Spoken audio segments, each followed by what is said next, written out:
Este es su programa Café con Leche, la voz de los latinos en América. Estamos transmitiendo desde Hermosa 1470 AM. Y nuevamente con nosotros Thomas Elias, después de unas merecidas vacaciones. Did you enjoy your vacation, Tom? Not too much. It wasn't exactly not exactly. Well, but I'm glad to have you back. I'm so glad. Judge Dana Lamont he's administrator. You tell him who you are. I'm Judge. Oh, I'm not. I retired 10 years ago. I'm Dana Lamont. I'm a former judge in the California Social Services Administrative Hearings, and I'm a motivational speaker. I have the opportunity to travel around the world and give speeches. And what else? You are a writer? I write. I'm a mathematician. You can't list everything. I'm a dad. Actually, today is one of my children's birthday. Oh, very good. But you know, he's blind since he was 4 years old. So I think they are great accomplishments. But let's start with you, Tom. Yeah, let's talk about how are you doing. You feeling good? Well, I feel fairly well. I mean, it's supposed to be a long recovery from bypass surgery, and this was a triple bypass. Oh. This is where they vertically cut your breastbone, your sternum in half, and then when they're finished inside, they wire it back together. It takes a long time to heal properly, and people have told me that they get pain out of it for up to a year. Wow. But basically the recovery is about a 4 or 5 month recovery, and I'm about halfway along, and I feel about halfway there. So, it's about right. Now, did you do the surgery awake or did you do anesthesia? No. No, I don't think I was awake. I wasn't watching the guys while they were working, and the ladies. I didn't watch them for a moment.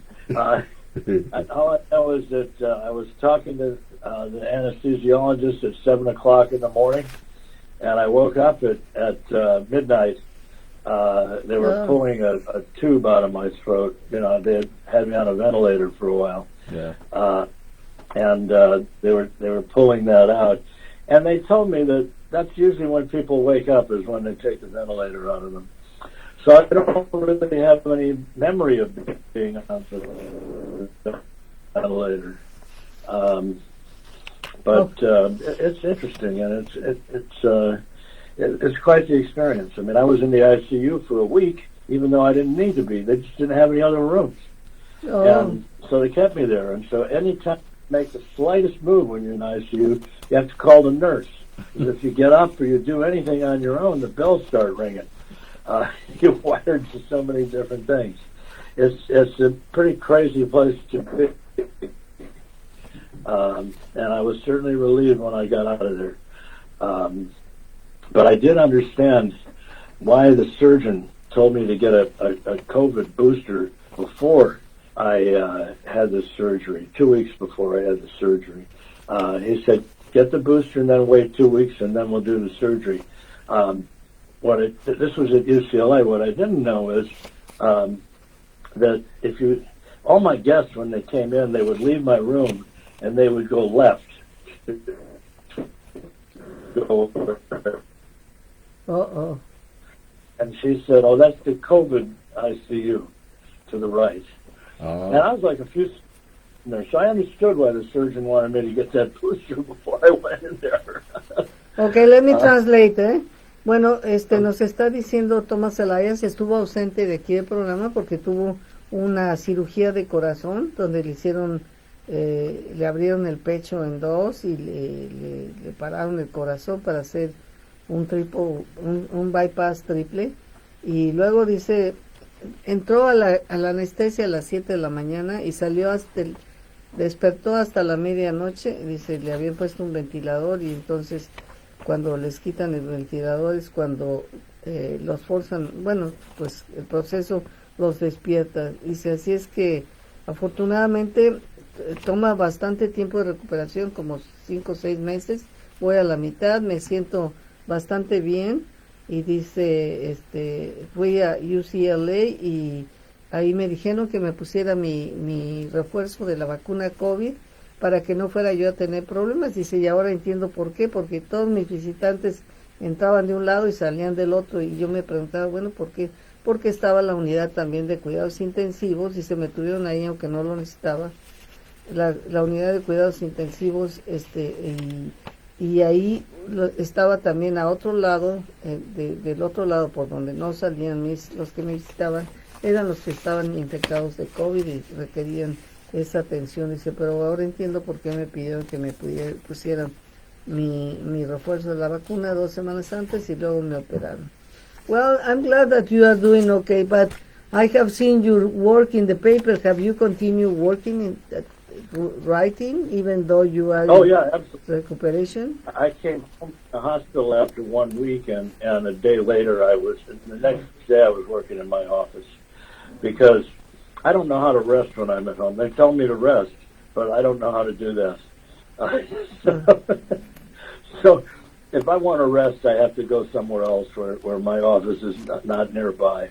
So over Thanksgiving, for instance, my wife and I went down to Palm Springs, where it's easy to rest because there isn't anything hardly to do there. So I rested, I swam, I sat in jacuzzis, and I ate. I ate a lot. So Very good. that was good too. Bueno, fíjense, dice, le pregunto, pero a pesar de que estabas en recuperación, todavía veo que tus columnas aparecen en el periódico regularmente. Dice, sí, después de que al siguiente día que pude, que ya estaba en mi oficina, me puse a escribir. Dice, porque yo no puedo estar sin hacer nada en casa. Dice, si estoy cerca de la oficina, tengo que, mira, tenemos una mala transmisión, ¿eh? Si estoy en la oficina, tengo que estar haciendo algo, y dice, bueno, pues continúo escribiendo. Dice, rara vez puedo descansar, pero a veces dice, por ejemplo, en Thanksgiving me fui a Palm Springs y ahí estuve descansando, comiendo y haciendo lo que quería. But now tell a little bit about you, because you are also exercise a lot and you have a kidney transplant, but then you can impress Dana too. So maybe this is a dicey proposition because I was told that the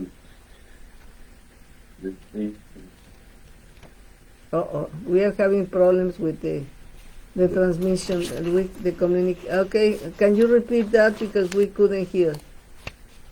Oh, I said, okay. They told me, the surgeons, and so did the kidney people, that doing the open heart surgery would do you know? I might lose, and that I didn't want to do. So before I got the surgery, while I still had the heart condition that was very dangerous and could have given me a heart attack at any moment, I had to go and search for a surgeon who was very experienced at keeping transplanted organs going through this operation, and I found one. And he was brilliant. He did a terrific job. His name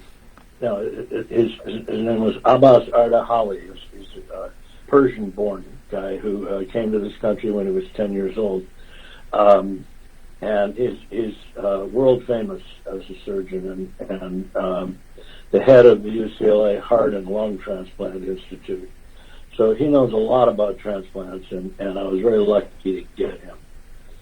Bueno, nos está hablando de su cirujano, porque Tom, a pesar tenía problema de corazón, pero él es un beneficiario de un trasplante de riñón por muchos años. Entonces, se requieren más un médico con muchísimas habilidades para que pueda realizar este tipo de cirugías sin poner en peligro los riñones cuando está trabajando en el corazón. Dice, me puse a investigar y encontré en UCLA un médico de origen persa que es experto en todo esto, así es que me mantuvo mis riñones y hizo un excelente trabajo y ahora pues está bastante bien de salud, recuperándose y con uno de los médicos más prestigiados en UCLA, para que vean el beneficio de recibir personas de otros países, porque vienen con todos sus talentos a dar lo mejor posible. Bueno, pues tenemos un problema de communication, pero Tom, can you hear me or not at all? No, ¿verdad? Bueno, pues entonces I hear you just fine, but the picture is sometimes it's cut. it doesn't come well, and your Can voice. you hear me, Lilia? Yeah, but you know we have only 1 minute. Say your last message. How long have you been with your, how do you say it? Transplant? Transplant is 24 years old. 24 years. And it's given me a really good life. It's been a lifesaver. I've had 2 of these situations where the modern medicine saved my life. There's no question about it. I'm a very lucky man.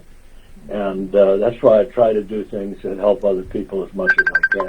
You have to pay it forward. Altruism. He's talking about altruism, you see? Yeah. No, you have to pay it forward. You can't pay the people back that do the good things for you because, you know, as your kidney, you can't give them another kidney. But you can help other people that have kidney problems, and you can help them and advise them and coach them through their experience, and I've done a lot of that. And you can promote that cause, and I do that also. And I'll probably do the same with bypass stuff when I'm fully recovered. No, it's. I've been very lucky. I'm very lucky to be alive, and I plan to stay alive for a long time. One doctor said to me, "Well, now you're going to live till 120," and I said, "At 120, I'm going to want to be 140." Thank you, Tom. It was a pleasure to talk to you. I'm glad that you are doing well. Hasta la vista. Hasta la vista. Bye bye. Hasta la vista. Bye bye. Hasta la vista, amigos. Gracias por haber estado con nosotros.